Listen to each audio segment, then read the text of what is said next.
it's that time once again. Hello, my friends. Hello, my Power Pups and viewers and followers of the stream. This is that wrestling show that I tend to do time and time again. This is the Undercard, Season 3, Episode 6, Time Skip. We had a little problem with our time machine, and it's January once again. What does that mean exactly? Not much. Things are pretty much the same, so don't worry about that. As some of you may or may not know, in order to have some of these fantasy matches, the explanation for all of it is we have a time machine, a multi-dimensional time machine that explains how Spawn and Mike Tyson and characters like that are here in this universe. But most importantly, we're here for the wrestling matches. Today, we've got Amazing Red versus Lex Luger. Then we've got the Sandman versus Jerry Lynn. Then we've got Steel Johnson versus Curtis Axel. Mickie James versus Tennile Dashwood. And for the Tag Team Championship, we've got the Good Brothers defending their titles against Brock Lesnar and Colt Cabana, because both Brock and Colt are at equal amounts of points at this time. And so here in the season, what happens is, as you gather points, you get title shots. That's how it works. And they just happen to be even. And I thought, hey, let's give them a shot and see if they can work together. I think that'll be an interesting match. And then we've got Andre the Giant returning after his first pinfall loss, going up against the team of Metalik and Lindsay Dorado Lucha House Party in a handicap match. We'll see how that all turns out and ends up. And of course, in our main event, we've got Kazuma Kiryu-chan defending the Undercard Championship against Mike Tyson. You're not going to want to miss that one. It's going to be a great main event. I can't wait to see what's going to happen there. But I say we start the show.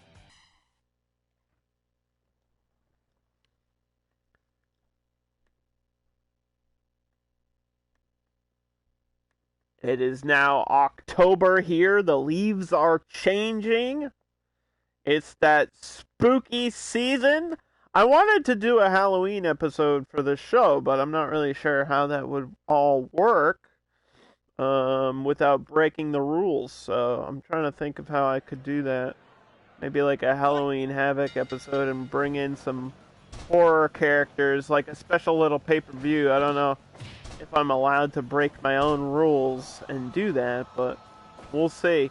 Here we go. Amazing Red, obviously the smaller but faster competitor, going up against the American hero Lex Luger. Goes off the ropes, full speed, awkward collision, bumping into that massive frame of Lex Luger, and he's going to try to get a quick cover here, but nothing's going to come out of that. Each one of these guys trying to strike early and get another point.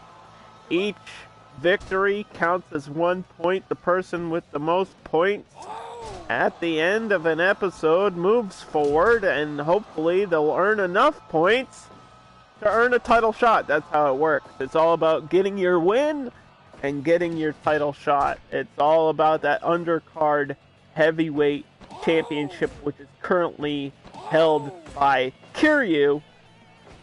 And we're going to see a big defense by Kiryu here in the main event. I can't wait to see that match. Lex Luger had to let go of that headbutt, trying to strike against Amazing Red. This is a very slow match. I'm not really sure what's going on here. Elbow to the back. This might be at 100% speed. Usually we run at 125. I might have to see if I can adjust that after this match.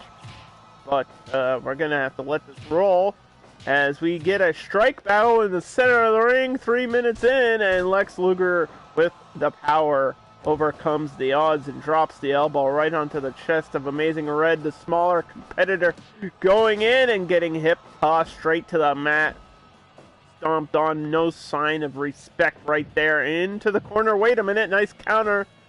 Stops his opponent, and he's going to lay in the fists. Just straight up punching him. Nothing pretty about that. Followed up by a lariat. Gets back up, catches him with a DDT. Amazing Red has a turn now to make a difference, but no, wait a minute! Pile driver! That could put him down for a 3 count. Mike Armstrong with a 1 and a 2 and a... Oh, Amazing Red just barely got the shoulder up. Ladies and gentlemen, this is the undercard, and that's a military press slam. Jeez. You would think this would be unfair, but, I mean, Amazing Red is used to these unbalanced matches. He's used to facing bigger competitors. He's got to know what to do in this circumstance. He's been here before, and I believe he can do it again. He started out the season as our junior champion, so, you know, anything's possible in the world of Fire Pro. Up against the ropes, gonna run into a power slam this time, and Lex Luger is feeling himself there with a little taunt off the ropes and just stomps right on him once again. And this time, Amazing Red gets knocked down, was looking for something but couldn't find it. Picks him back up, steps out of the way, and trying to lift the bigger man was unsuccessful, obviously. Cover. Not sure that's going to be anything. Elbow to the back of the head. Brutal attack there by Amazing Red, and that's what he's going to have to do if he wants victory here. Rope break from the referee, and a jawbreaker stunning the opponent. Will Amazing Red hit something? Nope. Got knocked down again. Up top. Nice elbow.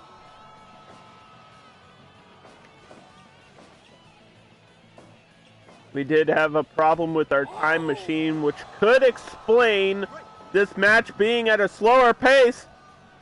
And Amazing Red just slipped out of that torture rack. Wait a minute, what the hell is this? Hurricanrana hooks the legs, but only a 1 count there. Lex Luger too strong to be held down. Military style here with a power slam. He's just fighting for the troops right now. Lex Luger. All about the Americans.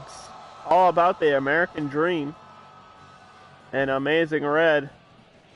Oh, gets snapped in half with that backbreaker.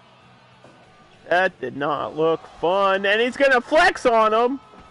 Go behind. And looking for another stretch. Trying to snap him in half. With this surfboard style stretch, and Amazing Red had to find a way out, and he did. But wait a minute, he's gonna get caught again with the pile driver. That's a big damage move, and it's been banned in many federations, and that's the 3 count he found it. He found that 3 count he was looking for. Looking exhausted, but gets victory nonetheless. That's another point for Lex.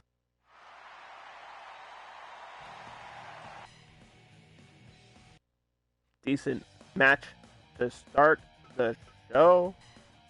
Can I change the speed? Oh, okay. I can. Do I have to? Does this save if I do this? Sorry, I thought this was set. I don't know what happened.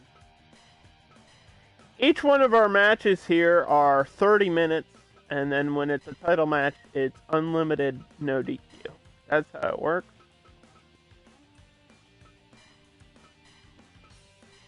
Let's just do a quick save. And we'll continue with Sandman versus Jerry Lynn.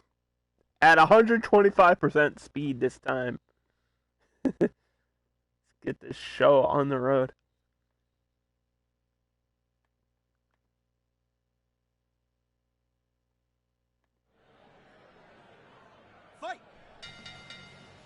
This is a match I've been looking forward to. When I saw the roster and I saw these 2 guys on the show, I was really hoping that they would end up facing each other. Because this is just pure experience, and they were both, I believe, in ECW at one point for a short amount of time. And now they're both here in the Undercard. Season 3 as Sandman looks for a nice counter and gets it. Suplex there, elbow returns the favor as Jerry Lynn locks in the Boston Crab. Showing some force here. And a little bit of determination as well as he drives Jerry Lynn into the turnbuckle and just hits him with a straight knee.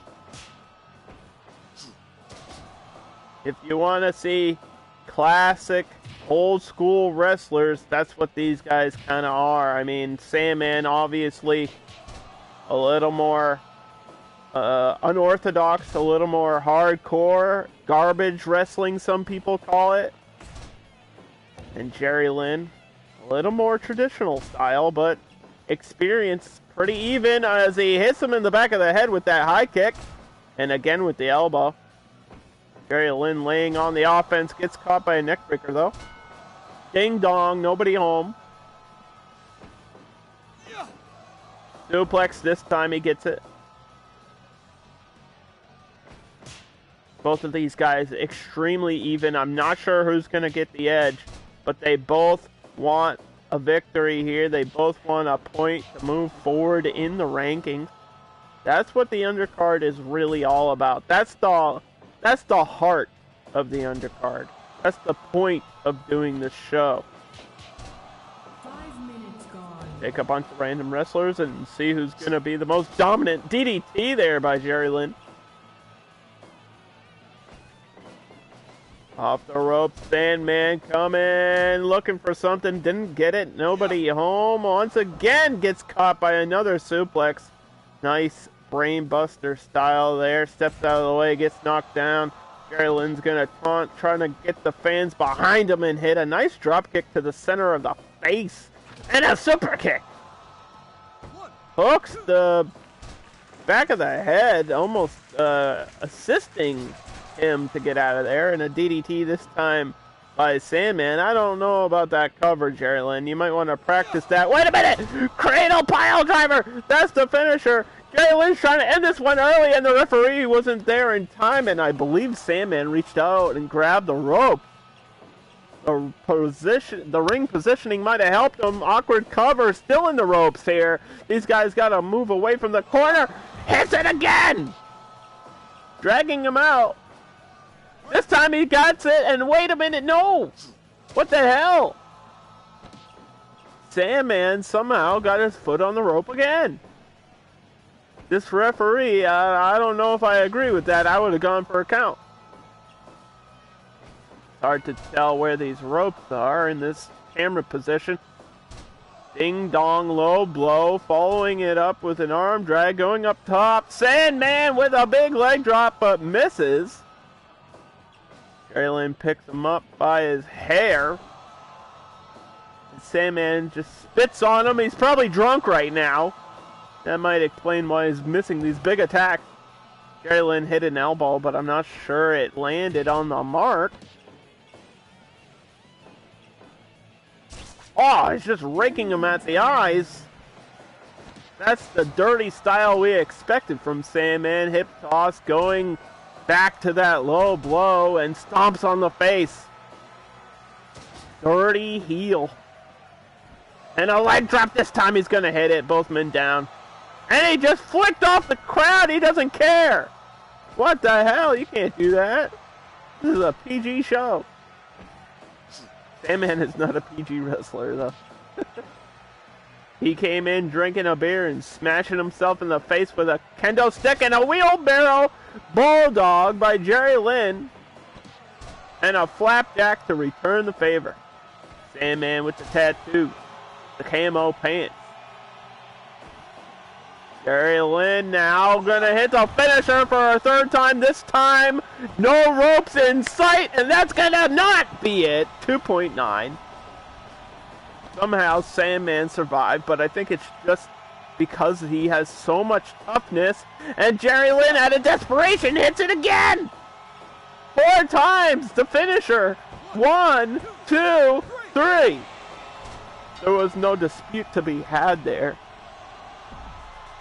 As tough as Sandman is, 4 pile drivers is going to send anyone packing.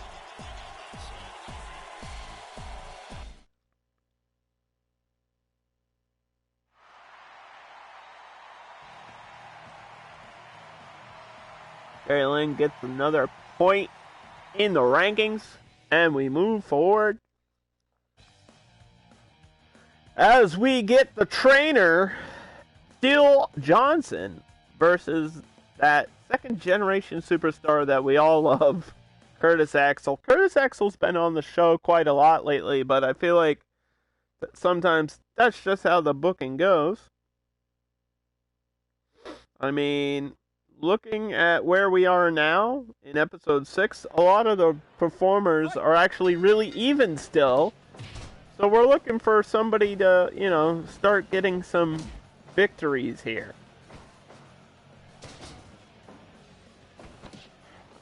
And both of these guys would like to get it, as Steel Johnson's only 1 point above Curtis Axel this point in the season. So, as we did have a little time skip, it doesn't matter. This is still fair booking. 1 point difference. Still even. Oh, geez, what an elbow there. Followed up by a drop kick to the back of the head. And Curtis Axel looking for something, waiting his turn there. Smart. That's what you have to do when you're against an experienced trainer like Steel Johnson, who pretty much knows every move in the book. And wow, the technique there by Curtis Axel. Maybe he learned that from hanging out with Legacy. Who knows? Maybe he learned that from his father, or his brother, or his cousin-in-law. We're not really sure. Or he could have learned it from Steel Johnson. Maybe Steel Johnson's the one that trained Curtis Axel backstage. I'm not sure. We'll have to check on that. Drop kick to the back of the head. Steel Johnson with the mohawk here. Hey, it's 2020. You gotta get your hair cut. Hard to do. Picking him back up. Pulling at his mohawk. Oh! Ran right into him. Curtis Axel with a fish drop straight to the butt. Not really sure that's where you want to hit him. And a nice little clutch on that back suplex. I like to see that. Go for those pinning combinations. That's what these guys need to do. And shut them down with the DDT. 5 minutes gone. Up against the ropes. Awkward collision. We keep seeing this. I think it's because both competitors are always looking for something. And so it just gets canceled out. The simulation style match. I am not in control. I am only doing commentary. Although I'd like to see Curtis Axel get a win. That doesn't mean I'm unbiased. That just means, hey, I'm honest. Northern Lights. No cover there. And a twisting complete shot. Shoutouts to Bray Wyatt, and still a rope break.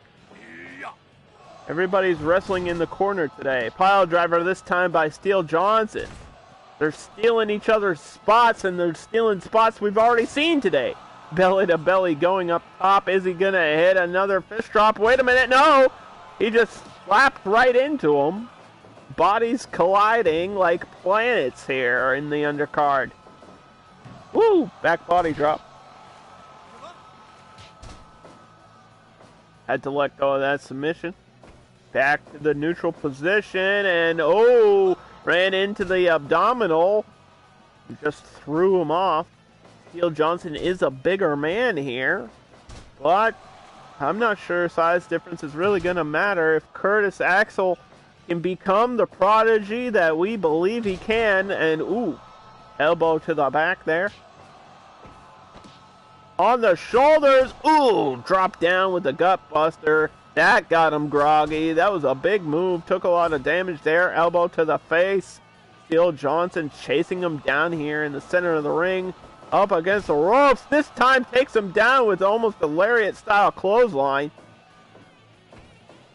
Curtis Axel trying to show off with the perfect plex, and he learned that from his daddy. His father was Mr. Perfect, for those that don't know. Curtis Axel has some legacy in his blood. Some history in his loins. But it's not going to help when you get caught in the center of the ring by a big Boston Crab there. Almost a Walls of Jericho style. And a cross body cover 1-2 by the referee. And Steel Johnson almost stole the victory. Back up we go. Groggy. Ooh. Big elbow. Suplexes him outside of the ring, and he's going to chase him down. Steel Johnson going to do a lot of damage on the outside, but gets caught by a neckbreaker. Curtis Axel now in control as they're just going to brawl and come back inside. Fans like it. Bulldog in the center, nowhere to go, and a cover! Perfect positioning, but not enough to get the victory there. Trying to lay on the damage, and a pile driver again! Can't believe Steel Johnson is dropping him on his head. 2.9. Are we going to see another 4 pile drivers back to back? It could happen. Anything can happen in the world of wrestling. Drop kick to the face, knocks him down. Curtis Axel looking like he was seeing some stars. I don't see any in this match. 1, 2, random roast, and he gets it! He got the victory, just caught him off guard with that running elbow once again. And that was enough. Wow.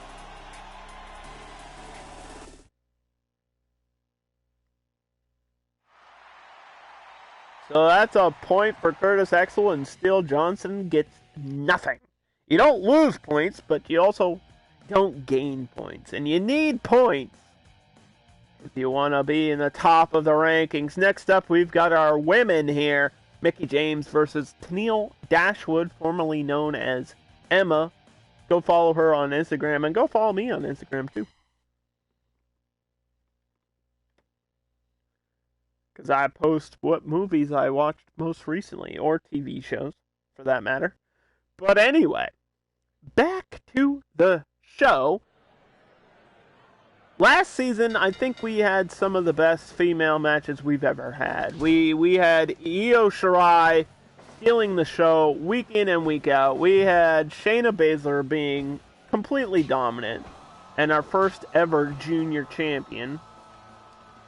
And in this season, Kiryu has both belts. He has the Undercard Championship and the Junior Championship. So he's got to defend both of those belts week in and week out. And so far he's been doing a good job of that. But this could be, you know, a make it or break it point for one of these women, as they want to look for a title as well. Oh. Tennile in the black, Mickie James in the blue. If we're going in terms of skill, I say Tennile is a little bit green compared to Mickie James, the experienced, almost, I would say, legendary figure at this point. Mickie James has done it all and multiple-time champion. Ooh, got her in a sleeper hold, and that's just Wrestling 101. Classic sleeper. And she's gonna stomp a mud hole and walk it dry. Tennile Dashwood, lack of experience may be her biggest problem in this matchup, but I think she can pull it off if she just stays clear of those kicks and DDTs, as Mickie James is leaning into her with every move, and there's one. 1, 2. There's a DDT. That's what I was talking about. That's what Mickie James is kind of known for. Bulldogs, kicks, and DDTs. A lot of damage to the face of the opponent. Tennile Dashwood returning these strikes with kicks of her own, and now gonna pick her up from behind. And wait a minute. Running all the way across the ring with a sliding boot to the face. Mickie James had no choice but to duck under, and now, ooh, big kicks. Usually it's Mickie James doing the kicking, but Tennile knows that, and a huge uppercut. Almost a shout out to Mike Tyson, who's going to be in a title match later. Drop toe hold. And now driving the knees into the top of the head. I'm not sure if this is legal, ref. Gotta watch that. Almost MMA style. Now she's going for a guillotine. What the hell is Mickie James doing? Taking this match into her own hands, and again, driving knees into the side of Tennile Dashwood. I don't know what's come over Mickie James right now. Getting a little bit violent in there. Frustrated, maybe. I'm not sure what's going on. Tennile caught her, though. Big powerbomb. Almost bounced her head off of the ropes. 1, 2, and Mickie James kicks out. Going for a strike into the corner now as Tennile chases her down. And wait a minute, Tarantula in the ropes. Tennile with a beautiful move. Has to let go at a certain point, though, so she doesn't get DQ'd. It's an effective submission, but the problem is you kind of have to let go or else you're cheating. It is a rope break submission. When you're in a submission hold, you gotta grab the ropes or escape or find a way to counter it. Those are your choices. Or you can tap out. I mean, we could see a submission victory from one of these ladies right now. And just tosses her outside of the ring. Mickie James in trouble as she gets clotheslined.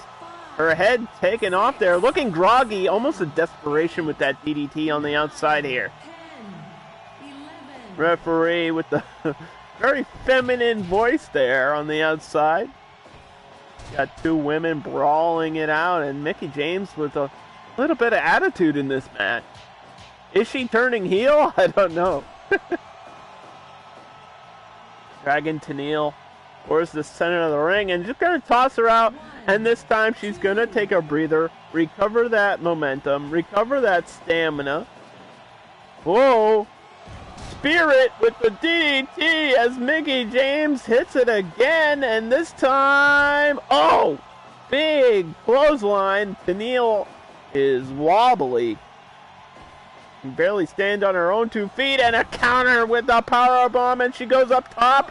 Waiting for Mickie James to stand up. Cross body cover. 1, 2. Oh, almost got her there. That would have been a great victory for Tennile. Steps out of the way. Hooks the legs. Butterfly suplex. Beautiful move by Tennile.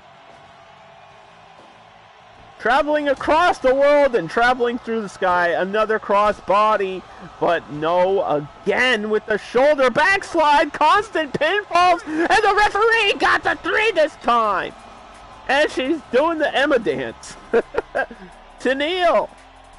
Wow. That was like cover after cover after cover. Mickie James just couldn't escape. Got turned around and confused.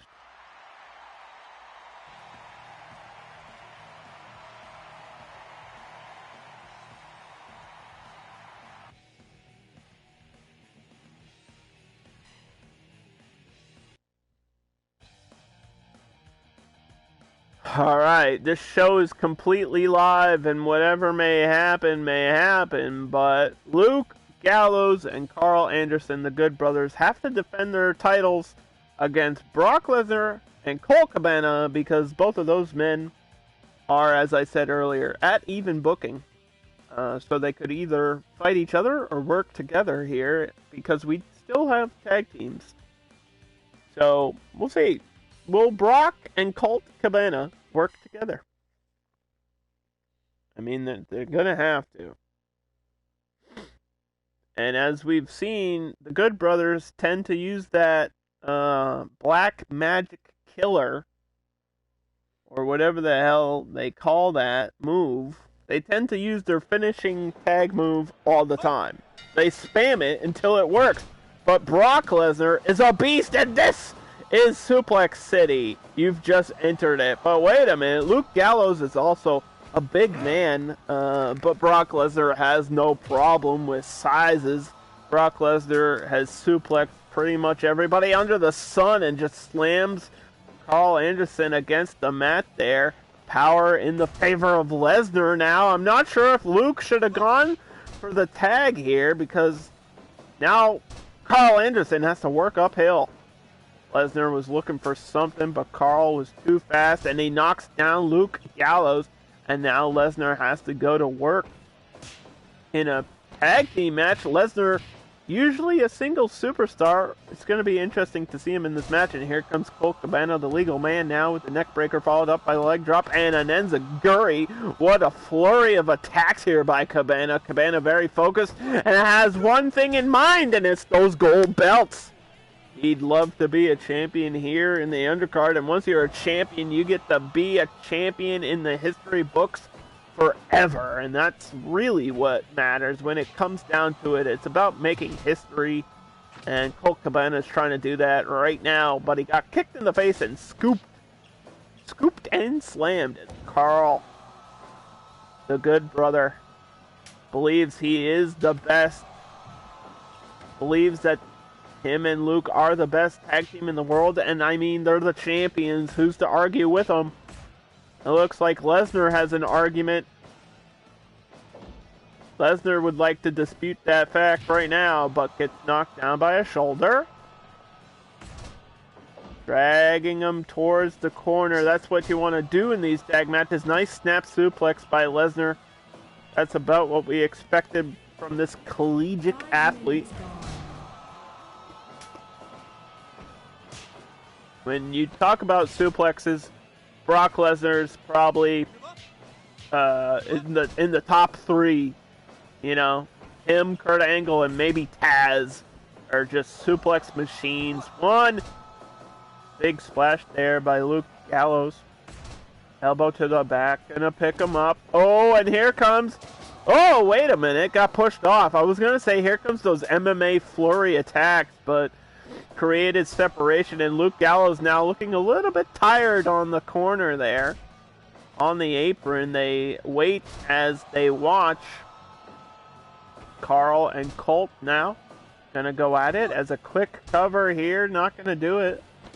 This is for the tag team championship from behind. Nice clothesline. Rebound attack. Gets pushed off.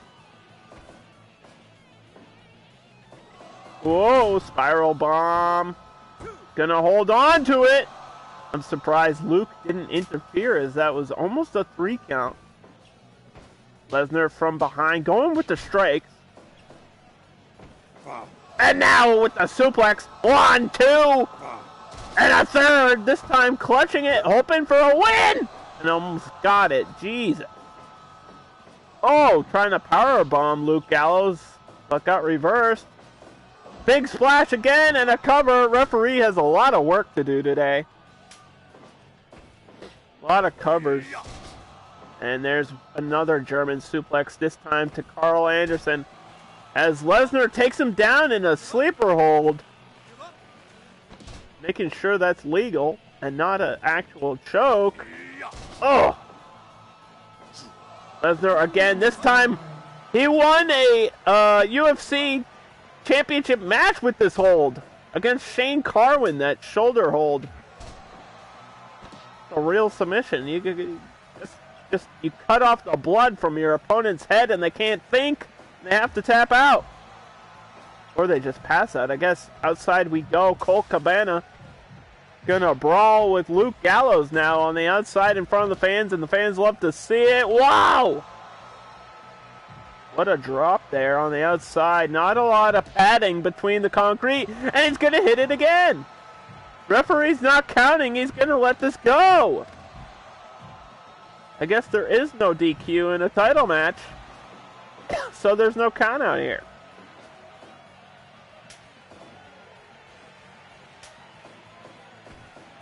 Lesnar with the strikes. The Good Brothers need to work together here, and they've just been separated by the strength of Lesnar, who I would say is the X factor in this matchup. Powerbomb. And another! And a triple! Pure power rope break, though. Those ropes saving him, and he's gonna get caught again. This time, further away. Luke Gallows is gonna have to get in there. Oh my God! Or not. New champs. Their first time working together, and that was pretty much all Lesnar. Brock and Colt, first time working together, they did it. Somehow, some way.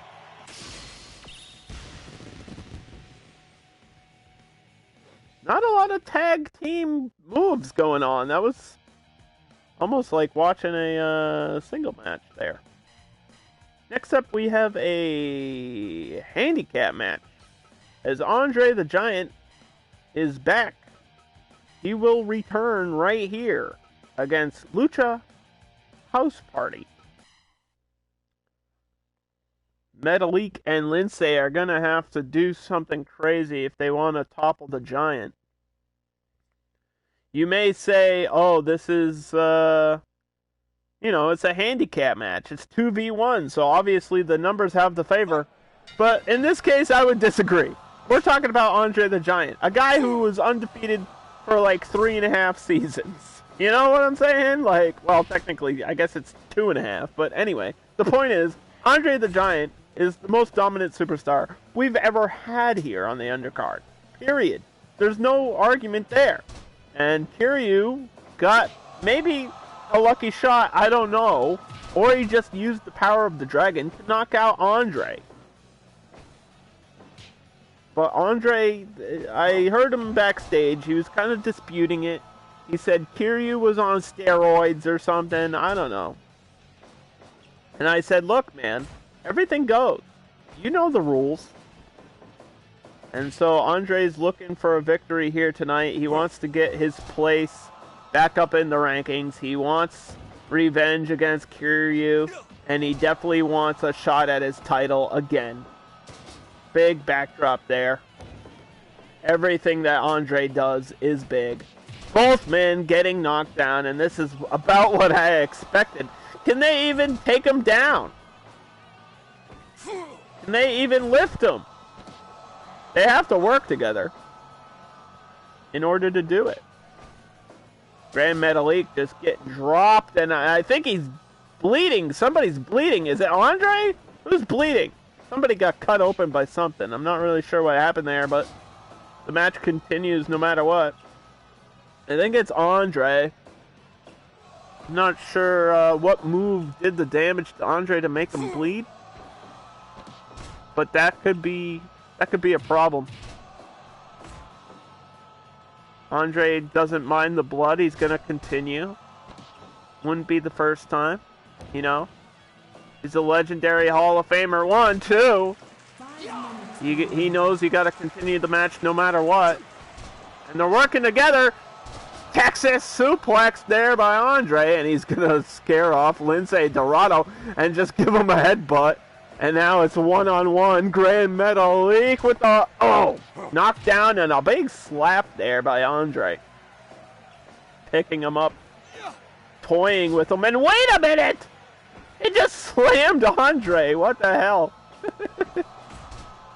I don't know what we're seeing here. Cover! Not even a 1 count though. Andre trying to deal with both guys. They're very fast. I'm not sure if Andre knows what lucha even means. I don't think he speaks Spanish.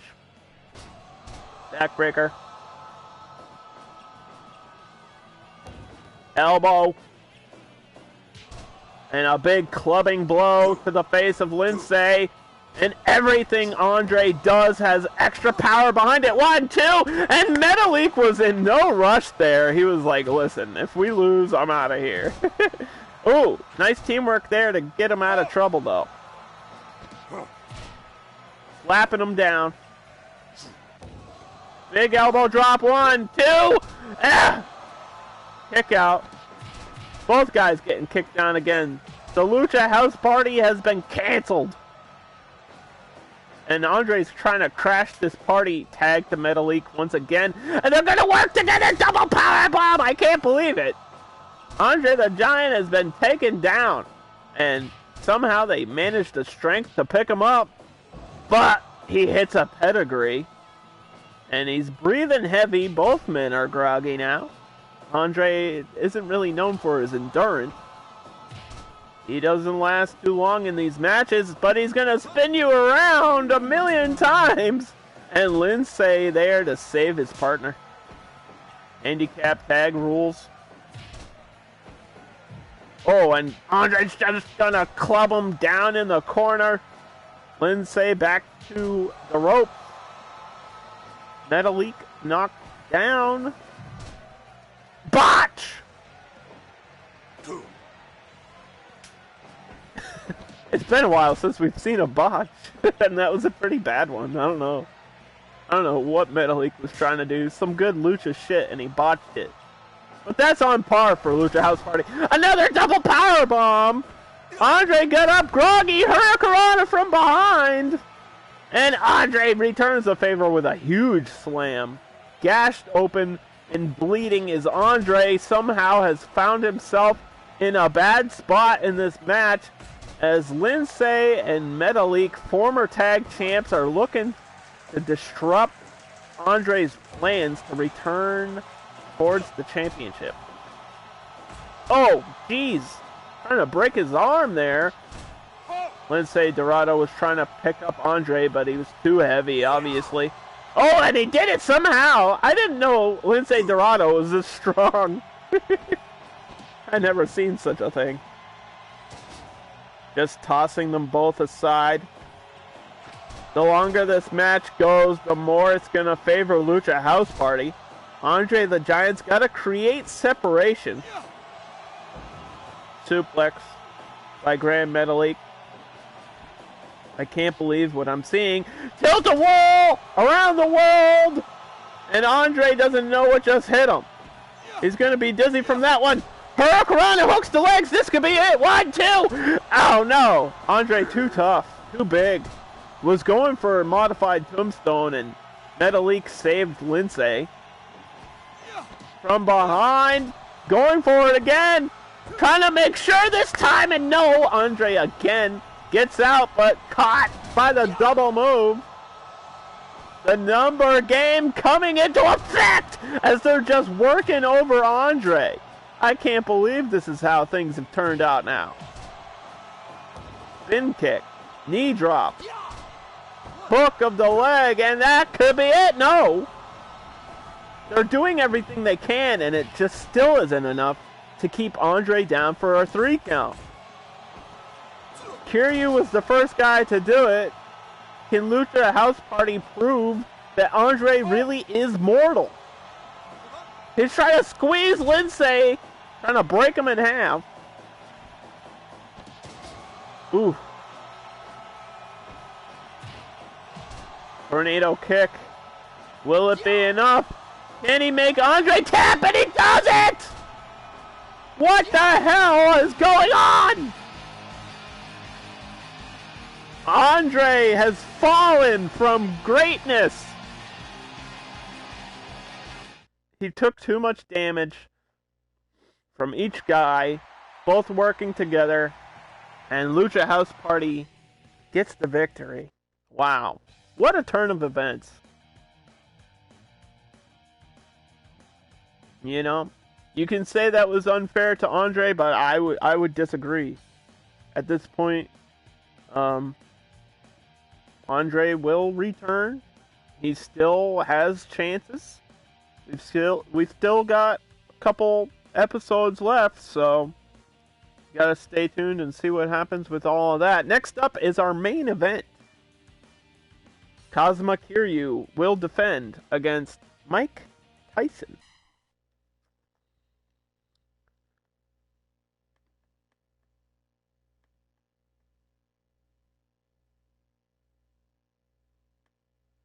One, 2, 3, 4, 5.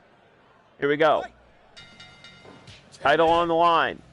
Boxer versus Street Fighter. Dragon versus crazy guy.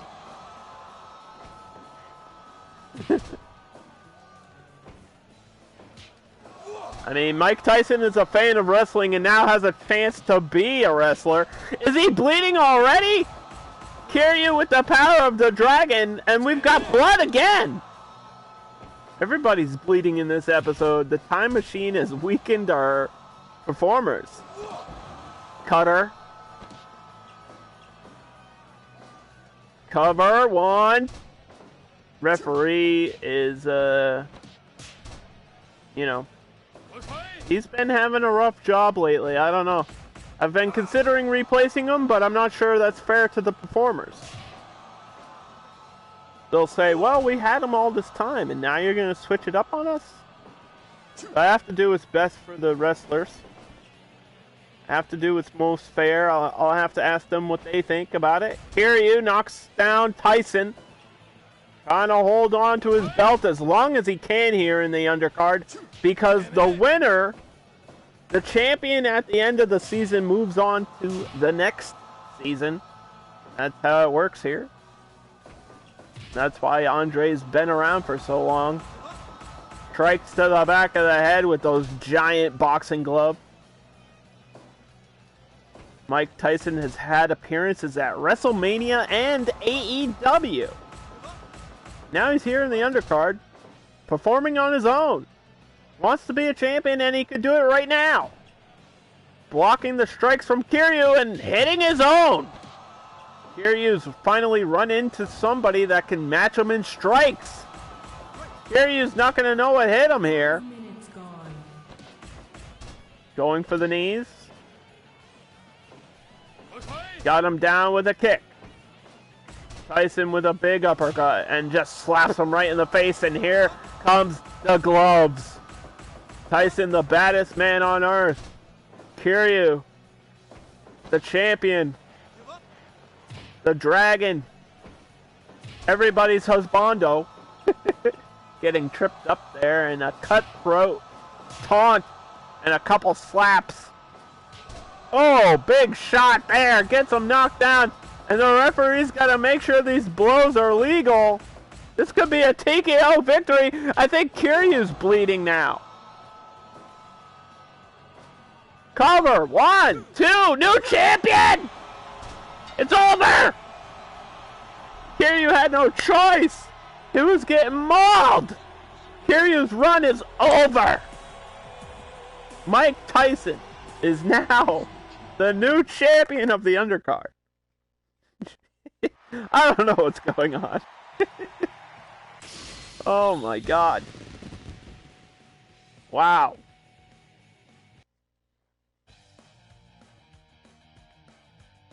Okay. Everybody on one side won. That's just a coincidence, I think.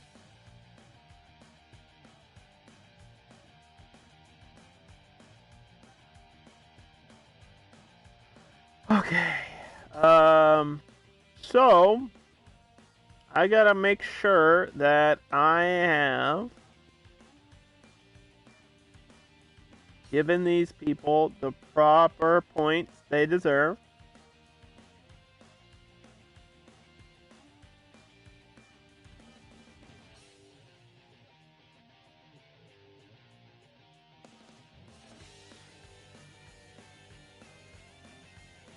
Down, down, down, down. Right. This should be in order, but I don't think it is.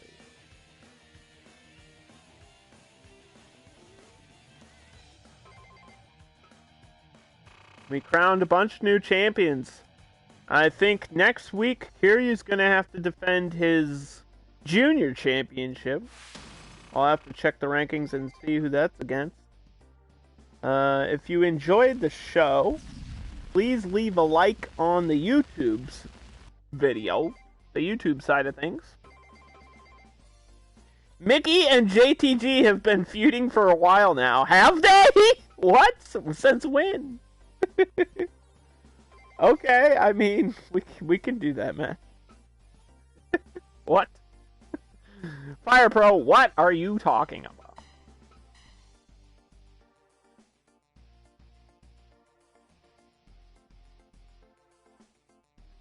What? Mickie and JTG have been they've been feuding? Well, let me upgrade my training things here. The balance ball, the ring doctor, all this stuff needs to be upgraded. This is a little bit behind the scenes. And I will produce some merchandise. Don't forget to buy our Mike Tyson Championship t-shirts. Available now. And okay. I think that's going to be it for this episode. And I'll see you all on the next one. 7 matches each week. It's going to be episode 7. 7 and 7. It's all connected.